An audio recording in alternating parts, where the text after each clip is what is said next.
E aí galera do Me Salva, nessa aula a gente vai resolver um exemplo de circuito RLC. Vamos dar uma olhada então no nosso enunciado, que é bem simples: determine a corrente no indutor, e esse aqui é o nosso circuito.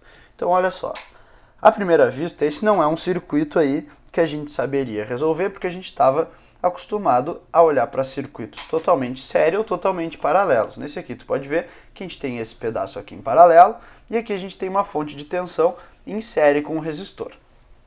O que tu vai ter que perceber para conseguir fazer esse exercício aí? Tu vai ter que perceber que aqui a gente tem uma fonte em série com resistor e esse conjunto aqui pode ser trocado por uma fonte de corrente em paralelo com o mesmo resistor. E se tu fizer isso, tu vai obter um circuito totalmente paralelo.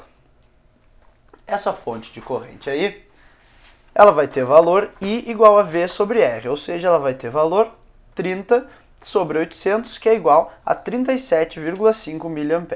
Então, o nosso circuito mudou e virou esse aqui. Olha só, aqui a gente vai ter uma fonte de corrente de 37,5 mA. O resistor permanece com o mesmo valor, o indutor tem 25 henries e o capacitor 6,25 microfarads. Então a gente tem aqui 25 e aqui 6,25 micro. Agora a gente tem um circuito totalmente paralelo. Vamos tentar descobrir qual é a corrente IL que passa no indutor aqui.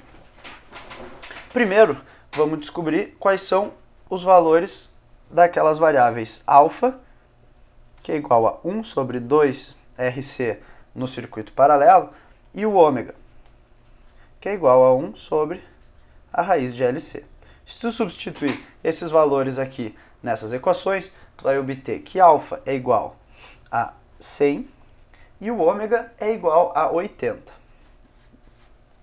Agora que a gente sabe o alfa e o ômega, a gente pode determinar as raízes da equação característica. Lembra lá que a equação característica tem raízes em S12 igual a menos alfa, mais ou menos a raiz de alfa ao quadrado menos ômega ao quadrado. Se tu substituir os valores de alfa e ômega que a gente acabou de encontrar ali, tu vai encontrar raízes em menos 160 e menos 40. Com essas duas raízes em mão, a gente já sabe que a resposta vai ser do tipo superamortecida, ou seja, ela vai ter um formato da seguinte maneira. Ela vai ser uma constante A vezes uma exponencial naquela primeira raiz, mais uma constante B vezes uma exponencial naquela segunda raiz ali. Ó, nota aqui o subíndice N que eu botei nessa corrente. Por que isso? Porque essa é a resposta natural. Lembra que quando a gente tem uma fonte presente no circuito, que no caso é essa fonte de corrente aqui, a gente vai ter duas respostas. A gente vai ter a resposta natural e a resposta forçada, de modo que a nossa resposta total vai ser I de t igual a IN de t mais IF de t. A IN de t a gente já determinou a menos de duas constantes. Agora falta o IF de t. Para tu determinar o IF, tu tem que se lembrar que ele vai ter sempre a mesma cara da fonte. Nesse nosso caso, a fonte é uma constante, então o IF também vai ser uma constante. Além disso, o que tu pode perceber? Se tu pensar nesse circuito para tempos muito longos, ou seja, regimes permanentes, toda a corrente que sai dessa fonte aqui vai passar aqui no indutor. Por quê? Porque ele se comporta como um curto-circuito. Se a corrente que passa aqui é toda a corrente provinda da fonte, então, na hora de tu escrever a tua resposta completa, olha só.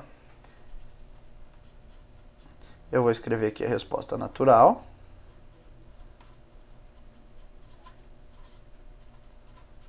E agora a resposta forçada, que é uma constante, que eu vou botar com K.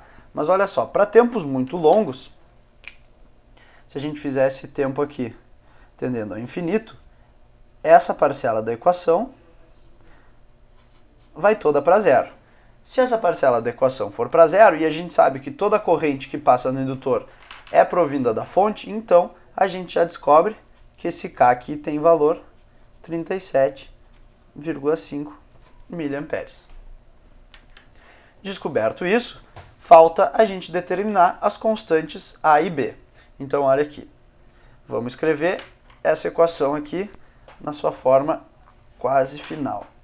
I de t vai ser AE na menos 160t mais BE na menos 40t mais 37,5 mili.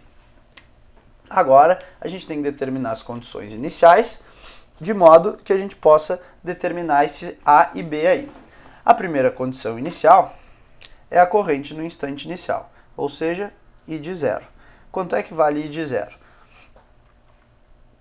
Olha aqui, logo que tu liga esse circuito, o indutor se comporta como um curto, o indutor se comporta como um circuito aberto, o capacitor se comporta como um curto, então toda a corrente que sai daqui dessa fonte vai passar direto no capacitor. Portanto, a gente tem que IL de zero é zero.